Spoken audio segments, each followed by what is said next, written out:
If you're not getting results with your hip flexor stretches, then this video is for you. Today I will cover common mistakes and how to fix them, and I'll be sharing 4 of my favorite beginner to advanced progressions for hip flexor strength and flexibility. First thing I want to cover is dynamic stretches and why they're a great warm-up, but they're not necessarily going to get you great results. Dynamic stretches do a great job of mobilizing your joints and preparing you for exercise, which is why I will usually do a set of 10 to 12 reps before a workout to help stretch my hip flexors and open up my hips before I lift. This simply means that because you are moving in and out of a stretch for multiple reps and not holding it, you're not actually spending sufficient time in a stretch or building any strength in that position.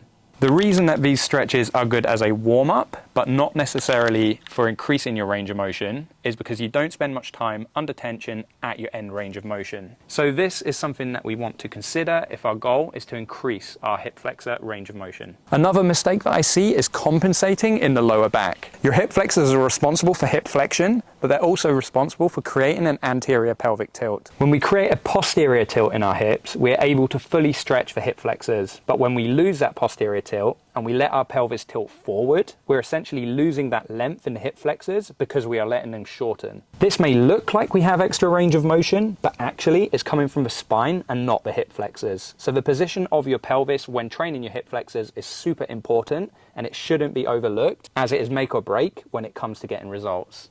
So what I want you to focus on when stretching your hip flexors is squeezing your glutes to maintain that posterior tilt and resisting the urge to extend your lower back. Something that I wish I knew early on when I first started training my hip flexors and quads is that there are actually 2 ways you can stretch this muscle group. One is that you can actually stretch them by increasing the angle of knee flexion.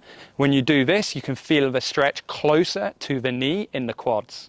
You can actually try this by squeezing your glutes and pulling your heel towards your bum. This should bring out the stretch closer to your knee. The second way to stretch them is to increase the angle of hip extension. So to do this, you can go ahead and get into the half kneeling position, squeeze your glutes, and then move your hips forward so that your knee travels back behind your body, pushing you into hip extension. If you do this without arching your lower spine, you should feel the stretch closer to the hips in the hip flexor. Increasing your hip flexor flexibility with stretches is about using a mixture of both knee flexion and hip extension in order to get maximum results from your training. I will begin with some dynamic stretches to open up the hips, get the body moving. We're then going to do some passive stretches followed by some isometrics, and then we're going to do full range of motion loaded exercises to build strength at your end range. So before you even begin with the dynamic stretches, I do recommend that you do some kind of warm-up for about 5 minutes just to get your heart rate up and increase your body temperature, because this is going to help you feel more supple and it's going to make these exercises a lot more comfortable. It's going to be harder to reach your end range of motion if you're going into this cold and haven't warmed up. So the first exercise is a dynamic couch stretch. To do this, you can use a wall or a bench. I'm using a bench for this setup. I'm just going to go into this position here. So I'm stretching my quads, and then bringing this leg out in front of me. And then from here, what I'm going to do is I'm going to squeeze my glutes. I'm going to push my hips forward so I can feel that stretch up in the hip flexors. And then from here, I'm going to push my bum back. We lose that stretch. Bring your bum to your heel and then push the hips forward. So just ensure that when you push the hips forward, you're really squeezing the glutes. You feel that stretch. Just hold it there for a second and then push back. And we're just going to go for about 12 reps on each leg.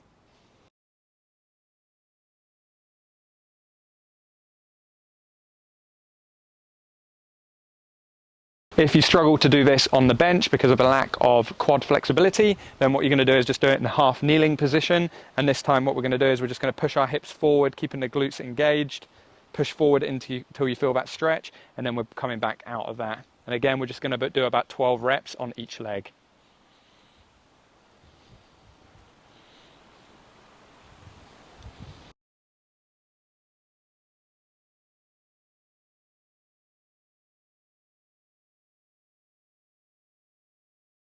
So we're now going to do a passive stretch. We're going to do a couch stretch again, but instead of being on the ground in this position, we're going to get rid of this leg, so there's no stretch on this front leg, and we're going to just focus on this back leg. And to do that, we're going to do it on a bench. The cool thing about the bench is it's adjustable, so you can change the incline to match your current range of motion. So we're just going to go ahead and get our knee right into the corner there, and then squeezing my glutes, sitting upright, trying to bring my bum back to my heel. I should feel that stretch in my quad. If I'm comfortable with this range of motion, what I can do is I can increase that angle, make it even more intense. So right into the corner there, squeeze my glutes and try to bring my bum to my heel as far back as I can without compensating in the hips. You really want to make sure that you're not doing this, that anterior pelvic tilt. You've got the posterior tilt, squeeze the glutes. We're just going to hold this for about 1 minute. So this will target lower down in the quad, as we mentioned earlier. So we're trying to improve knee flexion. What we can do here is we can get good at this, so increase flexibility in this position here. We can also move forward, so squeezing our glutes, pushing our knee back essentially, keeping the hips engaged. And you can feel that stretch now by pushing forward into that. I can feel that higher up in the hip flexors. Again, you can hold this position here for 30 to 60 seconds. So we're just going to use this as a passive stretch. I'm then going to show you how you can do some isometrics in this position to make it an active stretch and start strengthening that end range of motion. So on the bench, as we just demonstrated, is an easier variation of the couch stretch. Now we're going to show you the full couch stretch. I'm also going to show you how you can do isometrics in this position to build end range strength. The way we perform isometrics in this position, you'll do the exact same on the bench standing. So what we're going to do is we're just going to go down into the couch stretch, and then it really depends where you are. This might be your end range of motion, or you may be able to get up here. You're just going to work with whatever you've got. So for example, let's say we're here and we can't get any further back.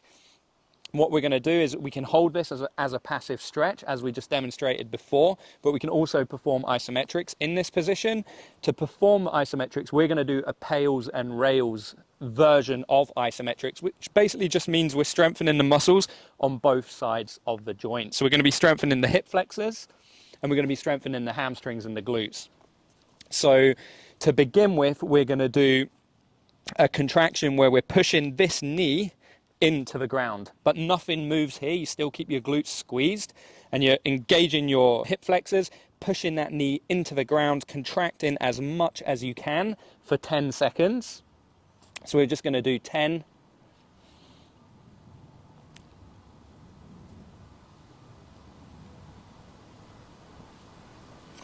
After that, you can relax, sink deep into the stretch, and now we're going to do the rails contraction, which is on the other side. So when we're doing this, we're imagining that we're trying to lift this back knee up off of the ground. It's not actually going to lift off, but what you're doing is essentially pushing yourself deeper into hip extension, so that knee moves further behind your body. So it's the act of trying. You're not really going to see any movement here. Remember, we're just trying to build strength at our end range. So pulling that knee back, pushing the hips forward. I'm contracting my hamstrings and my glutes for 10 seconds.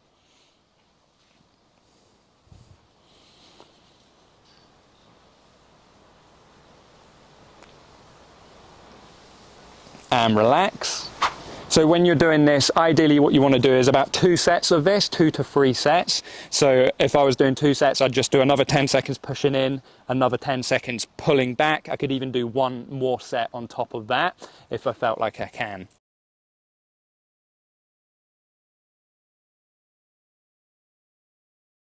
So slightly more advanced now, we can start using loaded stretches to start strengthening your range of motion. This is the most advanced of all the variations I've just shown you. It will take a while to get to these sorts of movements.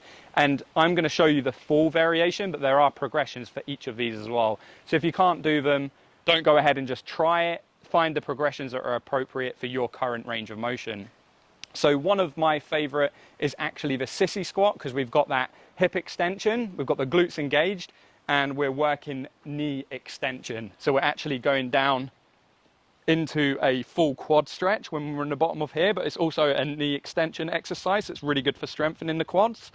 As you're doing this, you can really feel the stretch, especially when you start using full range of motion and going all the way down, keeping those glutes engaged, and you can feel when you're end range of motion, these hip flexors and quads are really in a stretched position. You can utilize that by pausing for 2 to 3 seconds on every rep. So it would look like this. controlled down, pause at your end range of motion, 3, 2, 1, and back up. And because this is a strength exercise, your reps want to be somewhere in the region of 6 to 15 reps for about 3 sets. I've got a few progression videos for the Sissy squat. I'm going to link those below. I don't have any progression videos for the diagonal stretch, so I'm going to show you a few progressions now. So the easiest variation for the diagonal stretch is from the half kneeling position. Now, an important thing to note is when you're doing the diagonal stretch, your opposite arm, so your left arm, is going to go to your right heel. Okay, if we do it the opposite way, so if we do right arm to right heel, you're not going to get the same stretch in the body because you're not stretching it diagonally and increasing the stretch in the hip flexors. So this is the way we're going to do it. We're also going to think about what we were doing when we were doing the couch stretch, which is keeping that posterior pelvic tilt, so squeezing the glutes.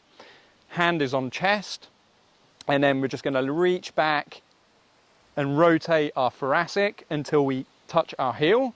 We're going to pause there for 3 to 2 seconds and come back up. So we can do this for reps. We can also incorporate a stretch. So this is an active stretch at your end range of motion, hold in this position.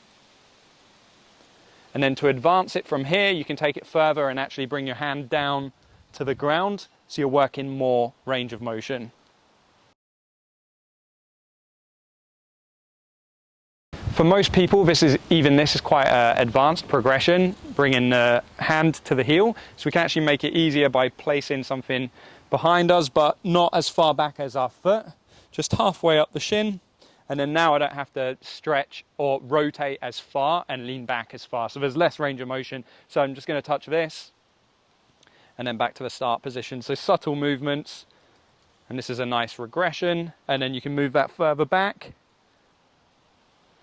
And again, progress it until you're eventually getting to your heel. So after spending a few weeks or even months progressing with the half kneeling position, once you feel comfortable, we can then transition onto a standing variation. The next exercise I'm going to share with you is a lot more advanced than the Sissy squat. The Sissy squat focused predominantly on the quads. You really feel that if you've got tight quads. This one's going to be a lot more focused on the hip flexor.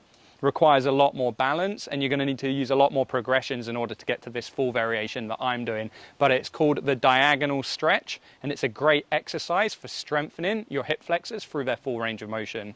So to do this, we're going to start with our feet together, and then I'm just going to turn them out slightly, about 15 degrees out.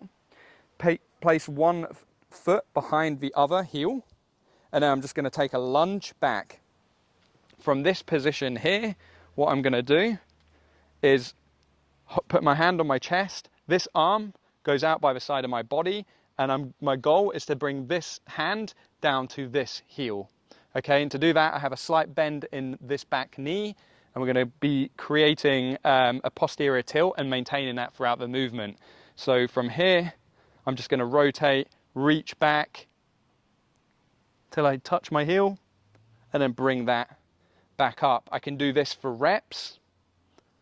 I can also pause at my end range of motion, so 2, 1, and back up. Or when I really advance this, I can actually hold it for a stretch at my end range of motion. So I can go back, and I can pause, and I can hold this position here to build end range strength. So to do that, we're going to use a bench. Doesn't have to be a bench, it's just something that you can then use as a guide to reach behind to. So to do this, we're going to set up like I showed you for the diagonal stretch. So we're just going to go back into the diagonal stretch, but now instead of going all the way to the heel, I've reduced the range of motion by placing the bench behind me. I'm just going to reach back for that bench. Okay, so a small range of motion here. If you find the bench is too low, you can place like a yoga block on top of it and go to that. And then the idea with this variation is to use the same progressions that you did when you were on the ground, using the pauses and using the 2 to 3 seconds and just building strength in this range of motion, and then slowly throughout the weeks start lowering this. You can eventually start stacking plates up, or you can use yoga blocks until eventually you're working your way down throughout the months until you get to your heel. For me personally and for my clients, we always begin with the passive and isometric work to begin with, just to build some end range strength before we even try attempting these full range of motion loaded exercises. But that doesn't mean that if you're a beginner and you're still working on your passive and isometric stuff, that you can't add in a few easy progressions of these exercises, like the half kneeling diagonal stretch, for example, would work nicely with your passive stretching and your isometric pails and rails. If you're not sure where your end range of motion is or how to test your joint mobility, then check out our CPD certified mobility course in the link below. Alternatively, we can help you personally via our online coaching, which is also linked below. Thanks for watching this video. If you found it helpful, please subscribe and leave a comment. Yes, I know. Okay. All right. Okay, let's go. 10 seconds.